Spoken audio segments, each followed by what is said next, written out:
Here's a guy who thinks that the default state of reality is chaos and that order can only come from a god.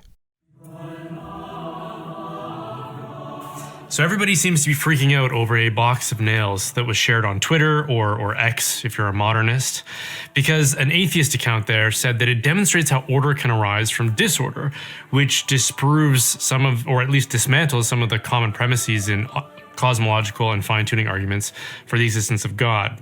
Because if disorder and chaos can't accidentally produce intelligible order or the appearance of order, then it's very reasonable to conclude that the order we perceive in the universe, including its laws, its harmonious arrangement of bodies, distinguishable objects, the hierarchies of biology and all of that stuff, would have to have been deliberately willed against the trends of disorder and chaos.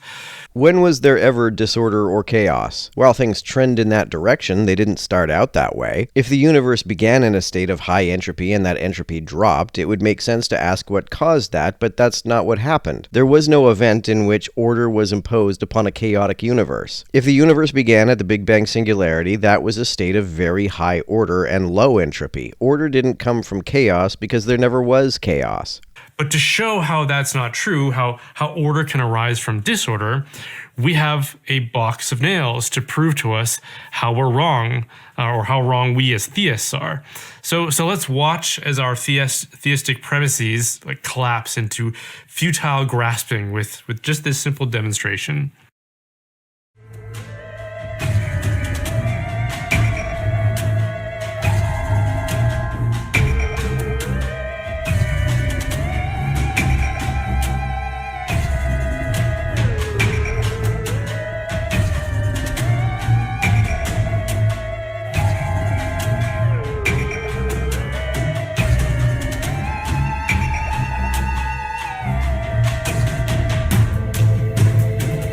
I agree that's not a good example of order coming from chaos, because the shaking is actually pretty orderly. Also, the nails are all pretty close to the same size and shape, which is itself orderliness. And it is ultimately the consistent shape of the nails that cause them to tend towards stacking each other in this way. If the nails were all different shapes and sizes, you wouldn't see them form such an orderly arrangement at all.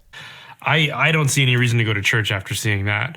After all, surely a precisely shaped container manufactured by intelligent beings with exact 90-degree angles at every corner, made out of synthetic materials, populated with synthetic objects that are milled to the exact same weight, dimensions, and form, in the hands of an intelligent being who is shaking them with a method discovered through intelligence, is proof positive that totally random and undirected natural events are all that you need to produce order from disorder, apart from any interference from a higher intelligence. But when was there ever random chaos and disorder? If what you have in mind is the development of life, there's a similar principle at work. Just as the nails are a consistent size and shape, the atoms and molecules that make up life behave in consistent orderly ways that can develop into more complex orderly systems. There are lots of examples of order increasing like this in nature. The particles in the sediment of a riverbed won't be distributed randomly. The denser particles will sink to the bottom of the sediment and the lighter particles will settle on top. That's an increase in order that requires no mind whatsoever. Why does this require a god? Why would it require the intervention of any intelligence? Or maybe everything we're seeing in this video is a scenario that has been carefully constructed by an intelligent human to demonstrate something willed by that intelligence in order to make intelligent conclusions about the nature of reality as something that is intelligible. I don't know. It seems like there's more than one valid interpretation here. Apologists love to argue that the intelligibility of the universe is somehow evidence of intelligent design. First of all, we don't actually know to what extent the universe is intelligible. There may be phenomena in the universe that our brains can't model. But insofar as it is intelligible, why would that intelligibility need to be imposed by a mind? This inference seems to assume that the default state of reality is chaos and that intelligibility is some kind of deviation that is in need of a cause. This is a baseless assumption. And as one person pointed out on Twitter, this isn't the first time someone tried to take God out with nails. And I mean, come on, theists aren't making this claim up in a vacuum. The idea that disorder can't produce order is scientifically established through concepts like entropy, which tells us that everything we observe in the natural order is actually trending towards disorder. Yeah, net disorder is increasing into the future. That means that the total amount of order was greater in the past. There was no event during which a god took a disordered universe and applied order to it. Pockets of increased order can occur in open systems that are being fed with energy, like when life developed, but the net level of disorder in the universe as a whole always increases. Pointing this out is actually presenting evidence against the idea that order was imposed onto chaos by a god, because there is no evidence that there was ever any net increase in order in the universe. So what does that mean? If you observe the natural world at all, you notice things, phenomena, relationships, events, and these things you observe are intelligible to a rational mind to the degree that you can describe them, you can name them and relate them to other intelligent minds. If there was a period in the history of the universe that was not intelligible, and suddenly the universe became intelligible, it would make sense to ask how this intelligibility emerged. But there was never a period in the history of the universe when things were so chaotic as to be entirely unintelligible. There was never a period when the laws of physics were ever broken, for example. So for example, you can point a telescope into the night sky and observe a planet like Jupiter, and immediately your mind distinguishes that object from other objects that you're familiar with, that you recognize. It catalogs it as a particular kind of object that is distinct from, say, like a star or a cloud or an animal or a mountain. And you can point it out to a friend and say, hey, look at this thing, and they'll see it too, and be able to similarly distinguish it from all the other things that we can perceive. Conceptualizing and categorizing things is a lot less objective than Brian is portraying them as being. That's why there was a debate among astronomers as to whether they wanted to continue to conceptualize Pluto as a planet. How we distinguish between things and conceptualize them is largely up to us. So all these different things we can see and can name and organize in our minds into a kind of rational order. We can observe the relationships the various things have with other things, showing that they interact but are still distinct and separate. They are their own things and yet part of a larger system of things and interactions. What criteria we use to qualify something as one particular thing or another particular thing, or as not particular at all, but rather subsumed into something else, is not objective. These identities are not inherent, but rather imposed by humans for human purposes. That's why we can do things like change the definition of what a planet is and which objects count as planets. And the more we observe all of this, the more we can make sense of it by our rational minds. But entropy tells us that all of those distinctions that present to us an ordered cosmos are trending towards dissolution. Yes, but not toward unintelligibility. Even after everything dissolves from heat death, there will still be time, space, and energy, and they will all still act according to the laws of physics. That with enough time, all the interactions between objects and the prevailing laws that influence them will result in the loss of those objects. They'll all fall apart, dissolve, collapse, and become indistinguishable from their surroundings, so that eventually the entire universe and everything within it will be just one homogeneous monolithic mass where few to no objects, as we observe them today, can be distinguished from anything else. How is this evidence that the order that the universe began with was imposed rather than there by default? The fact that order is reducing doesn't mean that it had to be imposed. It's disorder that is being increasingly imposed. If order were increasing in the universe, that would be far greater evidence of something independent of nature forcing that increase in order. So, as an easy to understand example, take something like a McDonald's Big Mac burger. When we look at it, we see a delicious, organized arrangement of objects, which our minds immediately recognize as distinct and intelligible. We see things like bread, beef, lettuce, pickles, onions, and sauces. And even if you were only listening to this description, you couldn't actually see it, you could picture those things in your mind, proving their intelligibility. And they're all arranged in a way that holds it all together in a relationship while all still being distinct and recognizable things. And that whole composition presents to our minds a kind of order, distinct objects in relation to each other while still being distinct and producing different effects and outcomes. But with enough time, you could leave that burger in a room with nothing else in it, and all of those objects, the pickles, the bread, the beef, they would break down and become indistinguishable from the whole, so that eventually you just end up with a big blob of matter.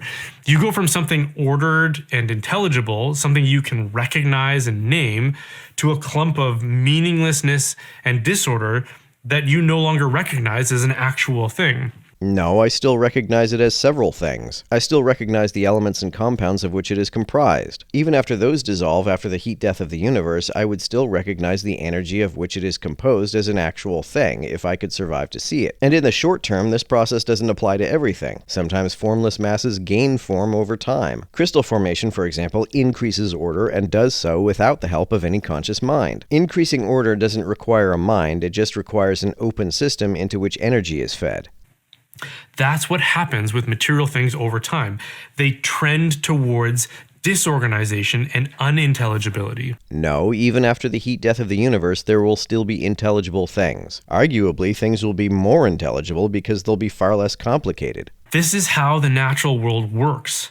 But that creates a problem if you're inclined to believe that natural events produce all of the order, the distinction and intelligibility that we see through scientific observation.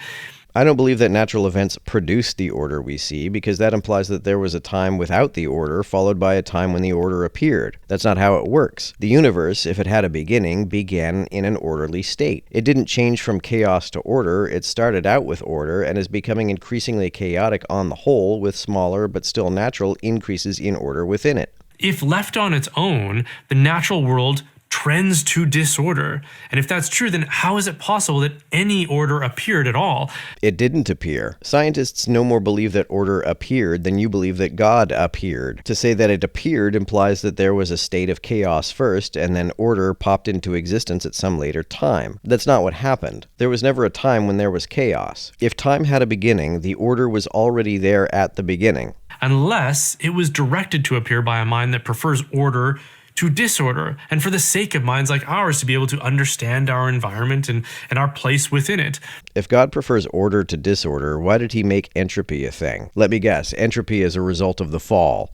Like, imagine a video game in which your character is suddenly dropped into an environment that is just pure digital chaos, just random colors, shapes, and distorted visuals rapidly appearing in a chaotic sequence.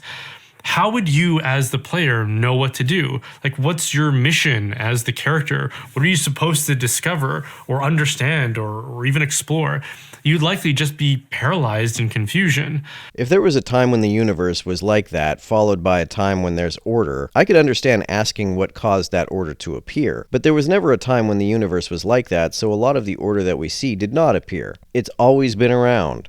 But if your character appears in like a village populated by other characters and objects that are recognizable, suddenly there are things you can do and try in that environment. And that's the kind of world we find ourselves dropped into, the kind in which we're almost invited to try things out.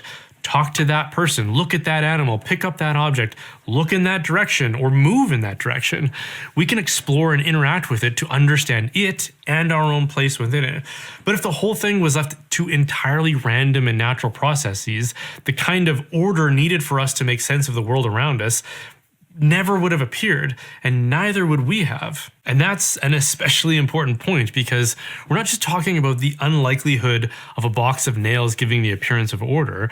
We're talking about something astronomically more complicated in the origin of life. The origin of life is actually not that complicated. Once nucleotide chains began to self-replicate, they became life. Creationists often insist that something isn't a life form until it's a cell, and they often assume that the earliest cells were as complex as the simplest cells we see today, which isn't the case. But life began before the first cell developed.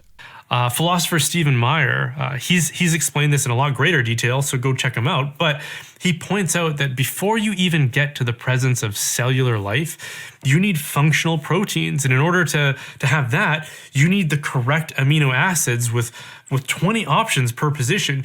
You need them in the correct order, in something of the order of 100 to 300 different amino acids, so that chain then folds into a stable protein that performs at least some kind of biochemical function. Clearly that can't happen without the intervention of a magical ghost, am I right? And before you get there, you need a gene that encodes that protein, which is a DNA sequence of 300 to 900 bases, in the correct reading frame, which translates into the same functional amino acid sequence.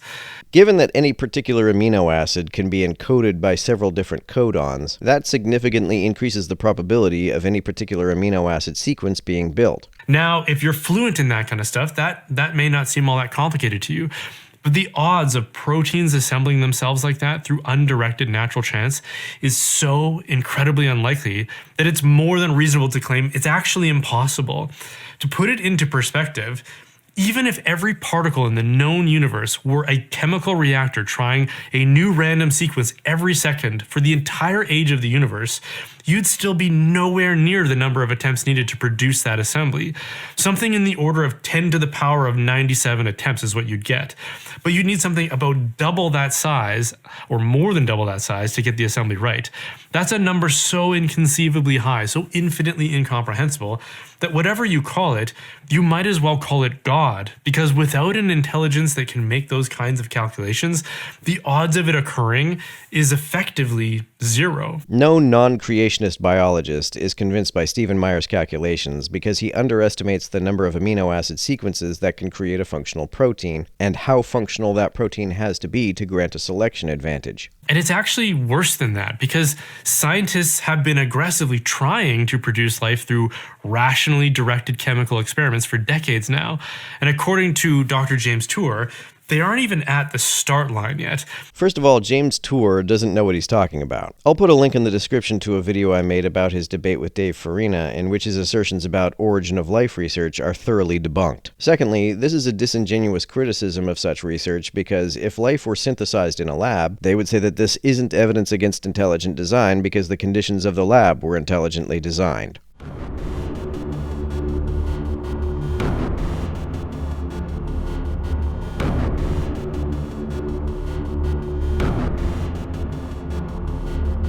To everyone who helps me out on Patreon, you're a big help. Thanks so much.